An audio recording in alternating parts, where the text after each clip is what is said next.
मैं लास्ट में समझा था वो वेरिएबल किस टाइप से बनाए जाते हैं, ये बात कर रही थी। अब जैसे यहाँ पे हम लोगों ने इक्वल्स टू 5 ए को प्रिंट करा दिया, इक्वल्स टू 10, फिर इसके बाद इस ए को प्रिंट करा दिया। ये जो आप देख रहे हो इसके अंदर हो क्या रहा है, जो ए की वैल्यू है ओवरराइड हो रही है। पहले ए की वैल्यू 5 थी, उसके बाद अगली बार गुड इवनिंग गई। जल्दी आएगा थोड़ा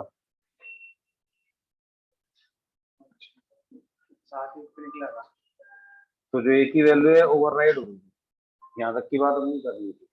इसके बाद इससे आगे की बात करते हैं। देखो मैं किसी भी वेरिएबल में डेटा स्टोर करा रहा हूँ, मुझे अगर वेरिएबल के अंदर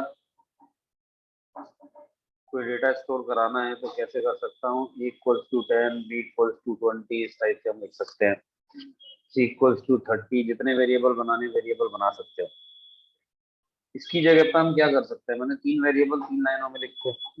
इसकी जगह हम क्या कर सकते हैं, हम ऐसे भी लिख सकते हैं ए कॉमा बी कॉमा सी और फिर 3 अलग अलग वैल्यू, जैसे आप चाहो, आपको जैसे ठीक लगे वैसे आप लिख सकते हो। A comma B comma C equals to नमस्ते 5। नमस्ते भाई। तो हमने A comma B comma C equals to 5 comma 3.2 comma hello ये लिखा। तो इसका मतलब भी यही है कि ए की वैल्यू 5 है, बी की वैल्यू 3.2 है और सी की वैल्यू हेलो है। 3 अलग स्टेटमेंट है, एक है। मतलब हमने 3 स्टेटमेंट बनाए, या तो हम ऐसे अपना कोड लिख सकते हैं, ऐसे वेरिएबल बनाने हैं, ऐसे वेरिएबल बना सकते हो। तो मैंने एक एक वेरिएबल में एक एक वैल्यू स्टोर करा दी।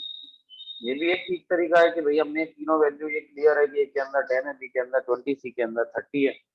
लेकिन आप चाहो तो ये भी लिख सकते हो, ये अनपैकिंग करने के काम में आता है। लेकिन इसको इस टाइप से यूज नहीं करते। अगर मेरे पास कोई कलेक्शन है और उस कलेक्शन से मुझे वेरिएबल्स को अलग अलग, मतलब डेटा को अलग अलग वेरिएबल में स्टोर कराना है, तब हम इसे यूज कर सकते हैं। इसको अनपैकिंग करना बोलते हैं। तो अनपैक कैसे करते हैं, किस टाइप से करते हैं, वो बाद में समझेंगे।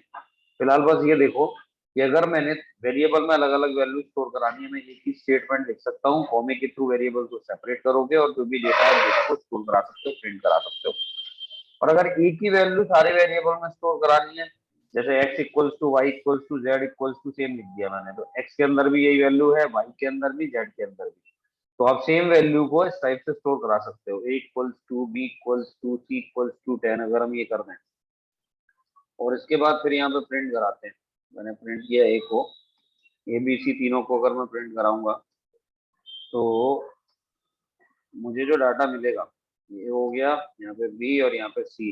अब अगर मैं इसको रन करा देता हूँ तो जो आउटपुट मिलेगा, तीनों की वैल्यू 10 10 10 स्टोर हो गई। तो हम ये कर सकते हैं कि अगर एक ही वैल्यू आपको सारे वेरिएबल में चाहिए, एक ही बार में लिख दो, एक ऑब्जेक्ट क्रिएट होगा, उसके अंदर ये डेटा स्टोर हो जाएगा और उसका रेफरेंस तीनों वेरिएबलों के अंदर आ जाएगा। तो आप इस टाइप से अपने वेरिएबल बना सकते हैं। इसके बाद आगे की बात करते हैं कॉन्स्टेंट। ये कॉन्स्टेंट क्या होते हैं? कॉन्स्टेंट का मतलब होता है फिक्स वैल्यू से। कॉन्स्टेंट का मतलब यहाँ पे क्या है, एक फिक्स वैल्यू की बात हो रही है। अगर आप कभी कोई ऐसा वेरिएबल बनाते हो, देखो ये जरूरी नहीं है कि आप कांस्टेंट बनाओ ही बनाओ, आप चाहो तो नॉर्मल वेरिएबल बना सकते हो और उन्हीं को यूज कर सकते हो। लेकिन जब भी हम किसी प्रोग्राम की बात करते हैं, प्रोजेक्ट की बात करते हैं, तो उस प्रोजेक्ट के अंदर हमें क्या करना होता है, कॉन्स्टेंट की जरूरत पड़ती है। कॉन्स्टेंट मतलब कि जिसे मुझे कंप्लीट प्रोग्राम और कंप्लीट प्रोजेक्ट में, प्रोजेक्ट का मतलब क्या हुआ, प्रोजेक्ट का मतलब ये नहीं है कि एक पाइथन की फाइल बना दी मैंने, एक पीवाई फाइल बना दी, ये एक प्रोजेक्ट नहीं है। प्रोजेक्ट का मतलब होता है एक कंप्लीट सेट है मॉड्यूल्स का। मॉड्यूल्स के सेट के मतलब क्या है कि जैसे अगर मैंने कोई एक प्रोजेक्ट बनाना है, एक प्रिंट का मॉड्यूल अलग से बना के रखा हुआ है, एक जो सेल्स का मॉड्यूल अलग से है, परचेज का मॉड्यूल अलग से है, लेकिन उन सभी के अंदर कुछ ऐसे वेरिएबल हैं जो मुझे हर फाइल में यूज करने हैं। तो ऐसे केस में हम कुछ वेरिएबल बनाते हैं जिनको हम बोलते हैं कॉन्स्टेंट। ठीक है। तो जो ये पीवाई फाइल है, जैसे हमने न्यू डॉट पीवाई एक फाइल बनाई है, ये अपने आप में एक मॉड्यूल मॉड्यूल है। हर एक पाइथन की फाइल अपने आप में एक सिंगल मॉड्यूल होता है। लेकिन जब मॉड्यूल मतलब एक अलग से एक पैकेज है कंप्लीट, उस पैकेज के अंदर अलग अलग मॉड्यूल्स होते हैं, अलग अलग पार्ट। ये सब प्रोग्राम बोल सकते हैं कि उसका सब पार्ट है एक प्रोजेक्ट का, उसी को मॉड्यूल बोल देते हैं। तो यहाँ पे हर एक पाइथन की फाइल एक अपने आप में मॉड्यूल है। तो आप करते क्या हो, अगर मुझे देखो मैंने अगर यहाँ कोई वेरिएबल यूज किया, मैं फाइल ओपन कर रहा हूँ, एक फाइल तो मेरी ये हो गई, ठीक है, आईडीएलई में ही। और मैं फिर से एक बार ओपन कर देता हूँ आईडीएलई को, और यहाँ आने के बाद एक और फाइल ओपन कर देता हूँ, ये gen.py ओपन कर देता हूँ। अब अगर आप देखोगे तो ये दो अलग अलग फाइलें हैं, तो सेपरेट फाइल हैं, दोनों का आपस में कोई रिलेशन तो नहीं, इन दोनों फाइलों का कोई रिलेशन नहीं।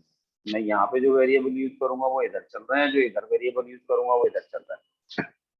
लेकिन मुझे कुछ ऐसे वेरिएबल चाहिए जो कॉमन है इसके लिए भी और इसके लिए भी, तो मैं क्या करूंगा, मॉड्यूल यूज करूंगा, मॉड्यूल बनाऊंगा।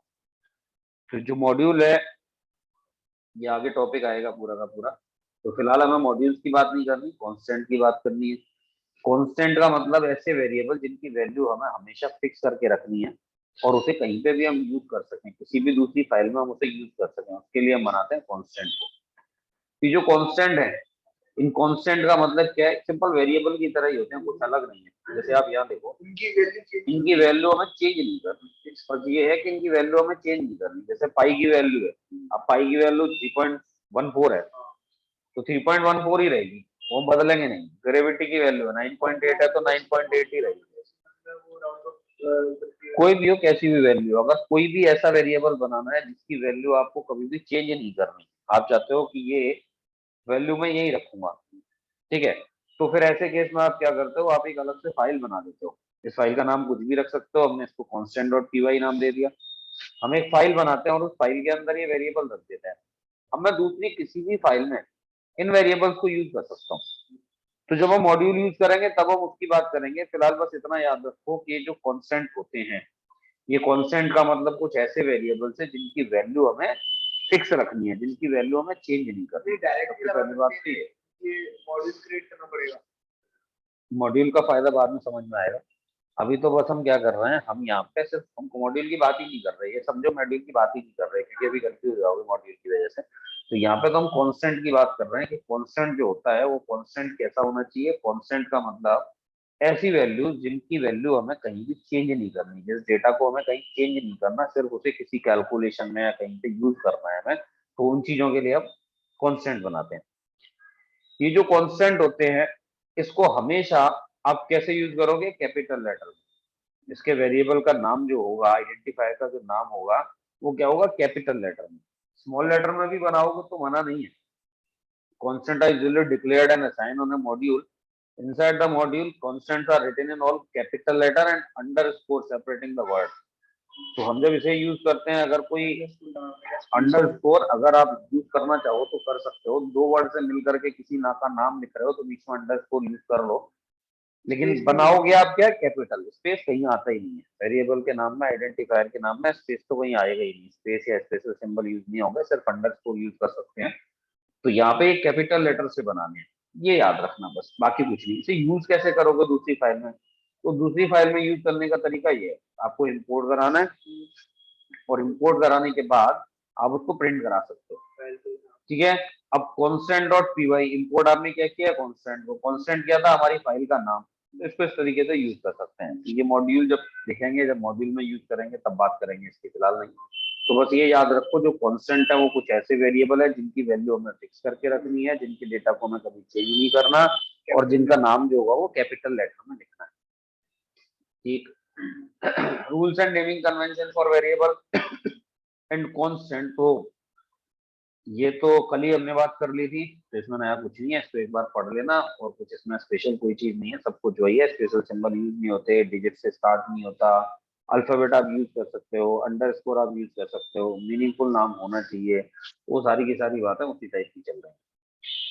इसके बाद बात आती है डेटा टाइप की। तो पाइथन के अंदर कुछ डेटा टाइप्स हैं, नंबर्स हैं, स्ट्रिंग, लिस्ट, टपल्स है, डिक्शनरी, ये सारे के सारे डेटा टाइप।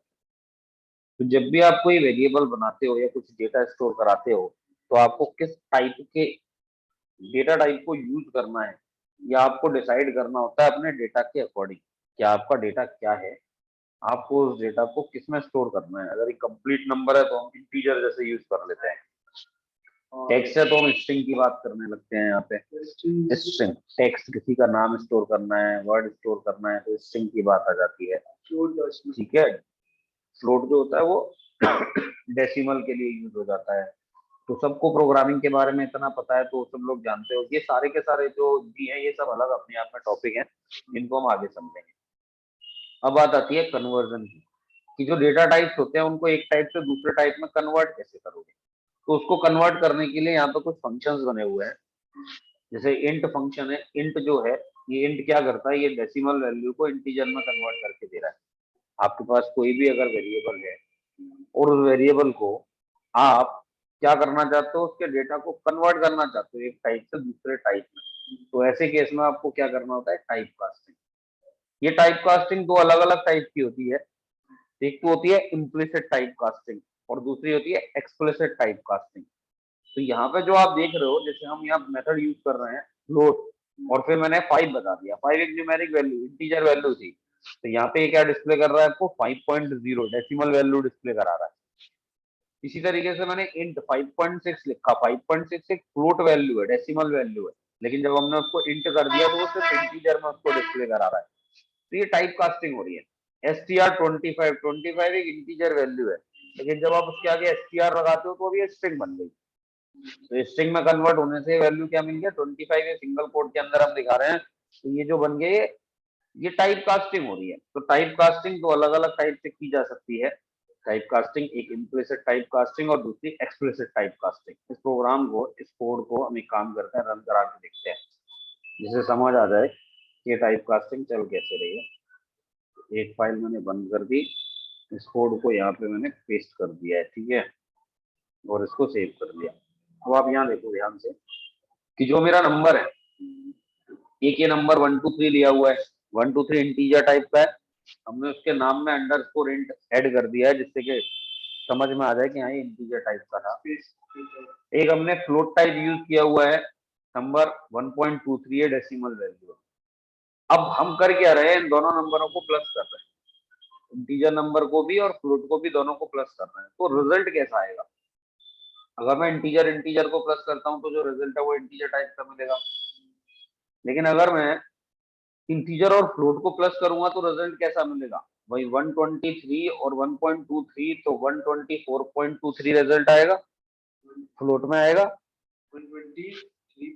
123 प्लस 1 124, 124.23 रिजल्ट आएगा। तो ये जो रिजल्ट आएगा, ये रिजल्ट किसमें आ रहा है, ये रिजल्ट फ्लोट में आएगा। तो हमेशा तो ध्यान फ्लोट रखना। क्या बोलो सर, कुछ नहीं, मैं भी यही बोल रही थी, फ्लोट में आएगा। रिजल्ट आएगा फ्लोट में।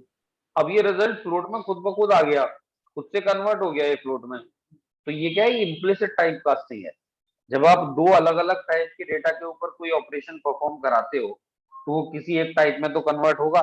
अगर आप इंटीजर और फ्लोट को दोनों को प्लस करोगे, इंटू करोगे, कुछ भी करोगे, तो रिजल्ट हमेशा किसमें आएगा, फ्लोट में आएगा। क्यों फ्लोट में आएगा, क्योंकि पॉइंट में डेटा है, और अगर आप फ्लोट की जगह इंटीजर में उठाते हो तो डेटा लॉस्ट हो जाएगा, आपका पूरा का पूरा डेटा आपको नहीं मिलेगा। तो इसलिए हम हमेशा इसको जब यूज करेंगे तो ये क्या करता है, ये हमेशा उस डेटा टाइप में कन्वर्ट कर देता है, तो जो ज्यादा मेमोरी कंज्यूम करता है या ज्यादा बड़ा होता है बोल सकते हैं। तो यहाँ पे जो नंबर मिलेगा आपको फ्लोट में मिलेगा। अब देखो यहाँ प्रिंट कर रहे हैं हम data type of number integer, या एक मेथड होता है, एक फंक्शन होता है टाइप फंक्शन। ये टाइप फंक्शन ये जानने के लिए होता है कि ये वेरिएबल किस टाइप का है। ये जो लैंग्वेज है, देख जब भाई पाइप हमने ये तो नहीं बताया कि इंटीजर टाइप का है, हमने तो सिर्फ नाम ही तो दिया है। इससे कोई मतलब नहीं है कि मैंने इंट दिया है तो ये इंटीजर टाइप का है, मैं इसको चेंज कर देता हूँ। एक नम1 कर लिया मैंने और इसको नंबर 2 कर दिया मैंने, ठीक है। तो ऐसा नहीं है कि वहां इंट था इसलिए कुछ, कहीं किसी को ऐसा लगे कि इंट लिखा हुआ है इसलिए इंटीजर, ऐसा कुछ भी नहीं है। मैंने नम1 और नम2 ये रख दिया। अब मैं ये जानना चाह रहा हूँ कि जो मेरा नम1 वेरिएबल है इसका डेटा टाइप क्या है, ये टाइप क्या है, कौन सा टाइप इसने यूज किया। पाइथन खुद ब खुद डेटा टाइप डिसाइड करती है आपकी डेटा के अकॉर्डिंग। तो हम इसको लेके चल रहे हैं। अब देखो इसको अगर मैं रन कराता हूँ तो मुझे जो रिजल्ट मिलेगा वो क्या मिल रहा है, यहाँ गए इसके रिजल्ट को देखते हैं। तो सबसे पहले हमें क्या मिला, डेटा टाइप ऑफ नम1, नंबर वन का जो डेटा टाइप है वो क्या है, दिखा रहा है क्लास इंट। यहाँ पे इंट एक क्लास होती है इसलिए क्लास पे इंटीजर टाइप का है। दूसरा जो नम है नम2, ये किस टाइप का है, ये फ्लोट टाइप का है। और जब इन दोनों को हमने प्लस किया, जब इन दोनों को प्लस किया तो रिजल्ट जो मिला वो किस टाइप का मिल रहा है हमें, फ्लोट टाइप का। तो यहाँ पे 124.23 दे रहा है ये नंबर। जो नया नंबर बना है ये किस टाइप का बना है, उसका टाइप अगर आप देख रहे हो तो ये लास्ट वाली लाइन जो है उसका टाइप क्या बता रही है, फ्लोट बता रही है। तो इसी को बोल रहा है इम्प्लिसिट टाइप कन्वर्टर, ठीक है। अपने आप ये टाइप कन्वर्ट करके आपको दे रहा है, ये खुद से टाइप कन्वर्ट करके दे रहा है कि भाई मेरा जो डाटा है वो किस टाइप का मिले मुझे, वो जो भी कन्वर्ट होके जिस टाइप का रिजल्ट आ रहा है वो था, इसको हम बोलेंगे इम्प्लिसिट टाइप कन्वर्जन। इसी टाइप से अगर आप यहाँ आते हो एक्सप्लिसिट टाइप कन्वर्जन पे, तो एक्सप्लिसिट टाइप कन्वर्जन का मतलब क्या है कि मेरा जो डेटा है वो किसी एक टाइप का है, बट मैं उसे फोर्सफुली टाइप को चेंज कर रहा हूँ, कन्वर्ट कर रहा हूँ। मैं कह रहा हूँ मुझे ये नहीं चाहिए, मुझे दूसरे टाइप का डेटा चाहिए। तो जब आप खुद से किसी डेटा टाइप को चेंज करते हो, जैसे यहाँ देखो, फिर से देखते हैं, ये हमने एक नंबर लिया, ये इंटीजर टाइप का है, और ये दूसरा नंबर लिया, लेकिन ये नंबर नहीं है, डबल कोट में आ रहा है, तो ये स्ट्रिंग बन गई, ये टेक्स्ट है। और जब आप एक इंटीजर को और एक स्ट्रिंग को प्लस करोगे तो क्या रिजल्ट मिलना चाहिए, बता सकते हो भाई? हमें जो डेटा टाइप है वो तो मिल गया, ठीक है, हमें जो यहाँ से डेटा टाइप मिलना है, मैंने सब कमेंट बना दिया, लास्ट वाला क्वेश्चन ये ले लिया मैंने। अब 1 2 3 4 5 6, ये 1 2 3 4 5 6 बताया है। तो जब हम इसको प्लस करेंगे, देखो यहाँ आते हैं और मैं इसको प्लस करा देता हूँ, new number, new underscore n equals to num underscore int plus num underscore str, इन दोनों को मैंने प्लस करा दिया। और उसके बाद में मैं कह रहा हूँ भैया प्रिंट कर दो किसको, और यहाँ पे रिजल्ट इक्वल्स टू के बाद मैंने लिखा न्यू अंडरस्कोर n, नाम कुछ भी रख लेना आप जैसे आपको अच्छा लगे। अब इसको प्रिंट रन करा के देखते हैं क्या कह रहा है ये। तो यहाँ पे कुछ क्या दे रहा है,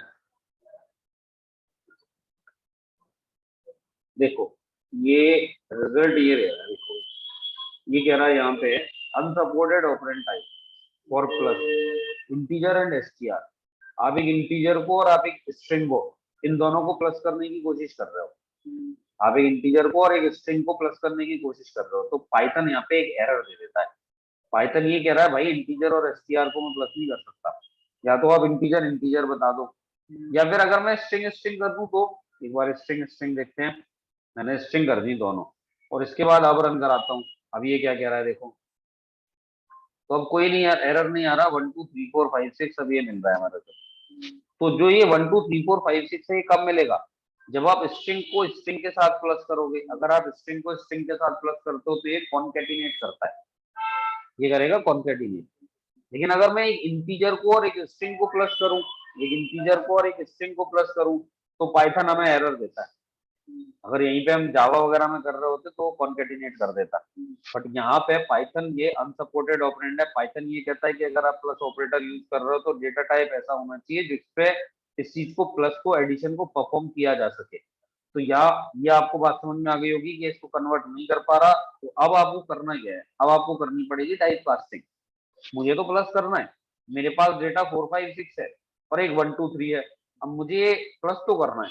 अब मैं कैसे प्लस करूं, तो यहाँ पे मुझे क्या करना पड़ेगा, देखो हमने यहाँ क्या किया, जो नम एसटीआर था equals to int num STR कर दिया। हमने यहाँ पे क्या किया, num STR equals to int num STR. अगर आपने नम एसटीआर को इंट लगा दिया आगे, तो ये क्या करेगा, इसको इंटीजर में कन्वर्ट कर देगा। अब आपका डेटा जो 456 था है, तो वो 456 ही, लेकिन स्ट्रिंग टाइप का नहीं है, वो नंबर टाइप का है, इंटीजर टाइप का है। अब अगर आप प्रिंट करते हो data type of num STR after type casting, और टाइप देखोगे तो ये इंटीजर टाइप दिखाएगा। इन दोनों को प्लस करोगे आपको बड़े आराम से रिजल्ट मिलेगा। देखते हैं, देखो ये ट्रिपल कोड हटा ही नहीं थे मैंने, इसको हटा दिया और फिर से रन करा दिया। अब क्या हो गया, unsupported type integer STR, type तो हो गया चेंज। देखो वही मैंने क्या कर दिया है, num STR equals to integer num STR, ये ठीक है। डेटा टाइप और after type casting, after type casting में क्या दिखा रहा है, एक मिनट मैंने वापस उसे स्ट्रिंग कर दिया, ये वाला कोड एरर दे रहा है जो मैंने यहाँ पे आपको समझाया था बीच में। तो मैं इसको डिलीट नहीं कर रहा, समझने के पर्पज से इसको कमेंट बना के छोड़ दे रहा हूँ। अब देखो, अब ये जो रिजल्ट मिल रहा है हमें, ये सही रिजल्ट मिल रहा है। इसने क्या कर दिया, उन दोनों वैल्यू को प्लस करा के दे दिया। तो पहले डेटा टाइप इंटीजर था, फिर data type before type casting जो था वो स्ट्रिंग था, लेकिन जब आपने इसकी टाइप कास्टिंग कर दी, int फंक्शन को यूज कर लिया, तो आफ्टर टाइप कास्टिंग जो हुआ है किस टाइप का बन गया, इंटीजर टाइप का बन गया। अब क्योंकि दोनों इंटीजर टाइप के हैं तो इंटीजर इंटीजर दोनों को प्लस करोगे तो इंटीजर में रिजल्ट मिलेगा, तो वो रिजल्ट आ गया है, उसने टोटल दे दिया। और जो नया वेरिएबल बना नम अंडरस्कोर सम, तो इसकी भी वैल्यू जो आ रही है वो किस टाइप की आ रही है, इंटीजर टाइप की आ रही है। तो बात समझ में आ गई कि टाइप कास्टिंग क्या होती है।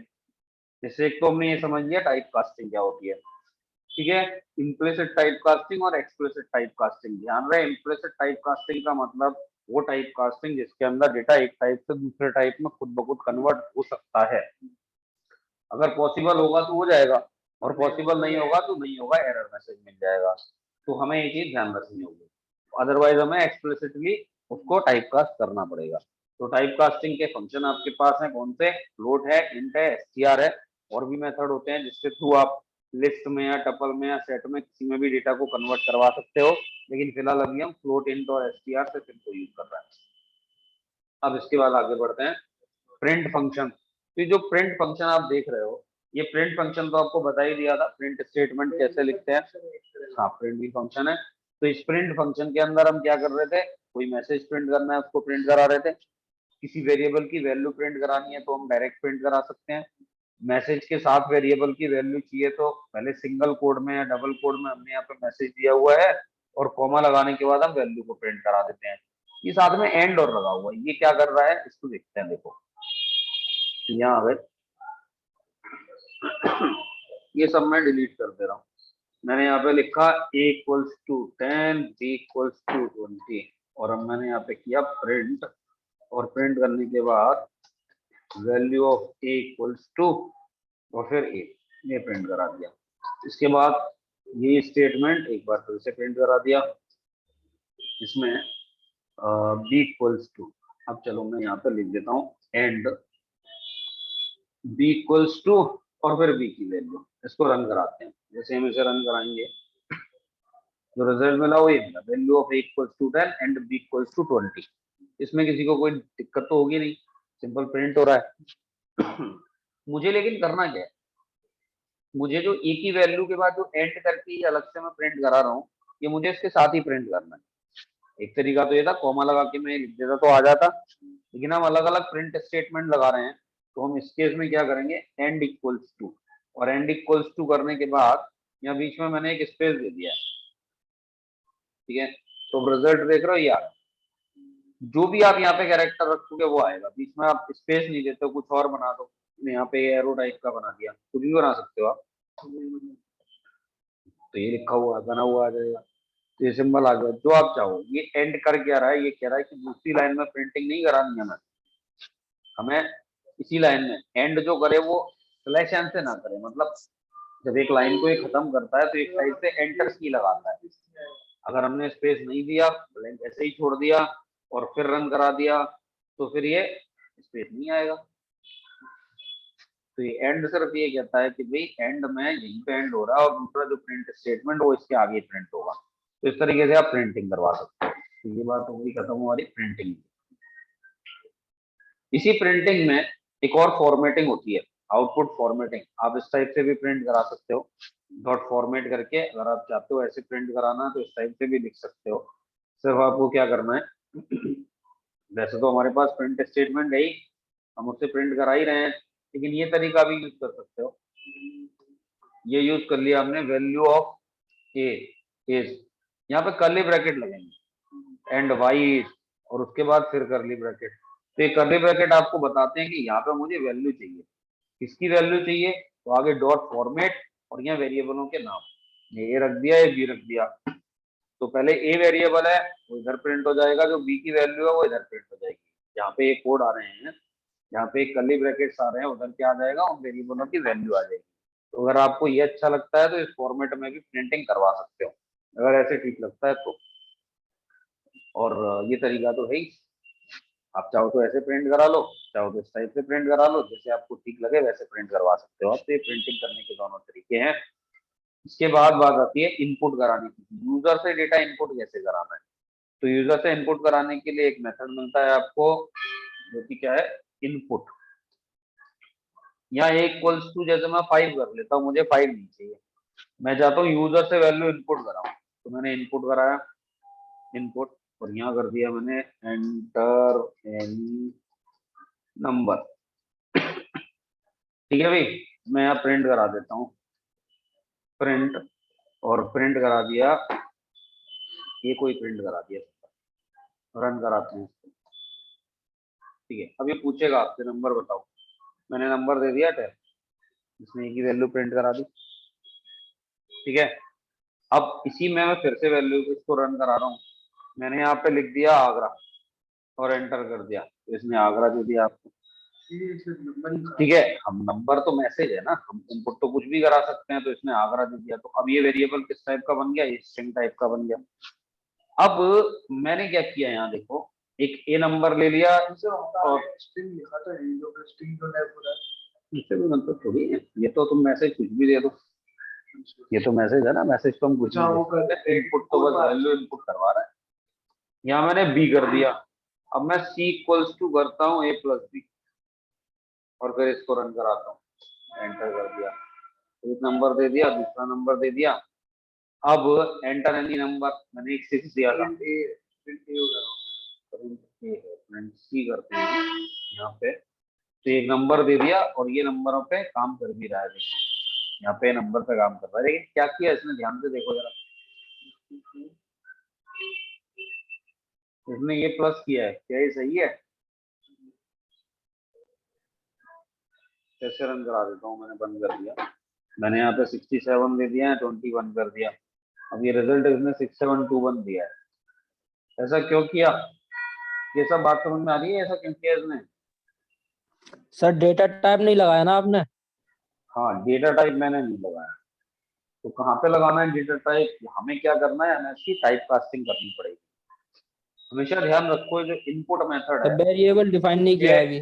नहीं वेरिएबल तो ये रहा है, और भी उसमें कोई दिक्कत नहीं है, हाँ मतलब उसको डेटा टाइप नहीं दिया ना वेरिएबल का। डेटा टाइप ये खुद ही डिसाइड करता है, लेकिन जब आप हाँ इनपुट मेथड को यूज कर रहे हो, तो इनपुट मेथड जो है, इनपुट मेथड क्या करता है, ये इनपुट मेथड हमेशा स्ट्रिंग देता है। आप कुछ भी इनपुट कराओ, आपने नंबर इनपुट कराया, लेकिन इसको क्या मिल रहा है, स्ट्रिंग मिल रही है, तो हमें यहाँ पे टाइप कास्टिंग करनी है। अगर आप स्ट्रिंग इनपुट करा रहे हो तब तो कोई दिक्कत नहीं, डायरेक्ट ऐसे लिख सकते हो, वरना यहाँ पे इंटीजर कर दिया मैंने, अब इंटीजर कर दिया, तो अब ये जो डेटा आएगा वो इंटीजर टाइप का आएगा, यहाँ पे भी इंटीजर लगा दिया और इसको बंद कर दिया। अब अगर हम रन कराते हैं वापस इसको फिर से, तो अब अगर मैंने 6 और 9 टाइप किया तो 15 आ गया। ठीक है, तो ये चीज आपको ध्यान रखनी है कि जब भी आप कोई नंबर इनपुट कराओगे, जो भी आपको टाइप कास्टिंग करनी है कर लो। अगर आप पेरेंट में डेटा स्टोर करा रहे हो तो फ्लोट यूज करोगे, हम यहाँ पे फ्लोट ले लेते हैं और फिर रन करा देते हैं। अब अगर मैं यहाँ पे करता हूँ 12.5 और ये 6, तो 18.5 आ रहा है।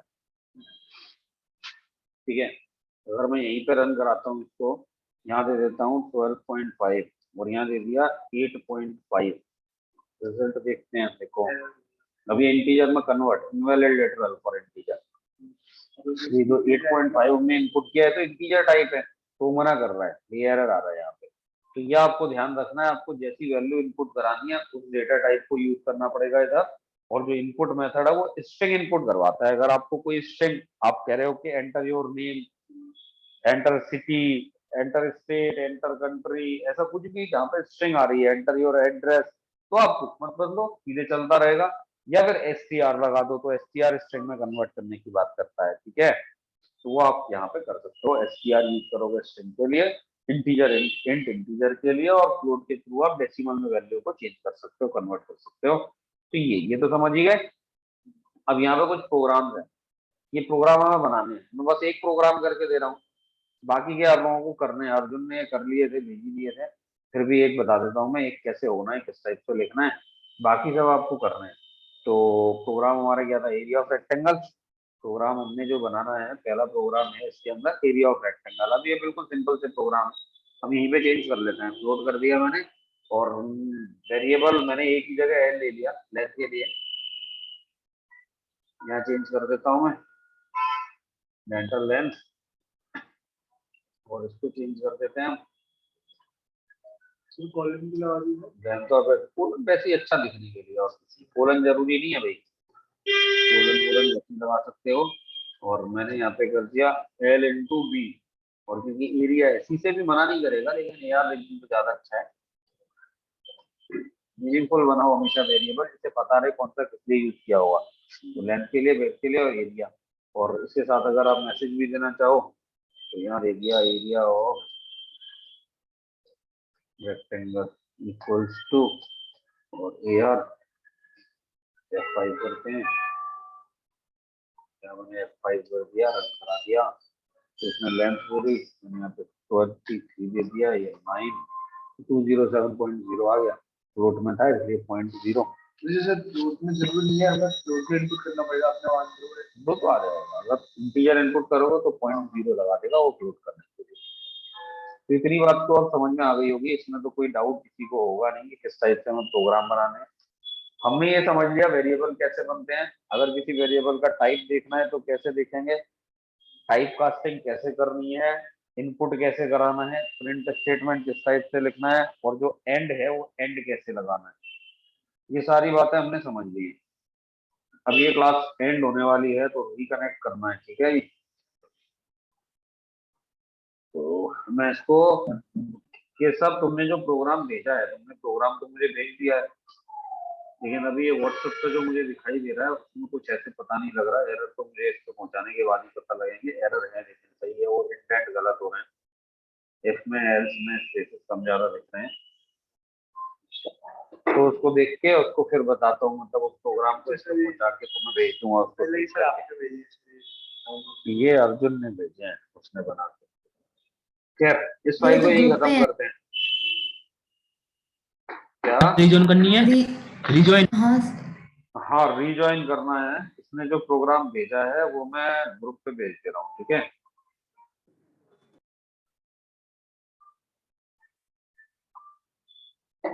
बनाया है, रिज्वाइन करना है। हम रिज्वाइन करके अगली फाइल की तरफ चल रहे हैं। तो यहाँ पे आ गया मैं दूसरी फाइल पे। ये जो हमारी फाइल है वो है ना ऑपरेटर पर, तो ऑपरेटर को खत्म करना है।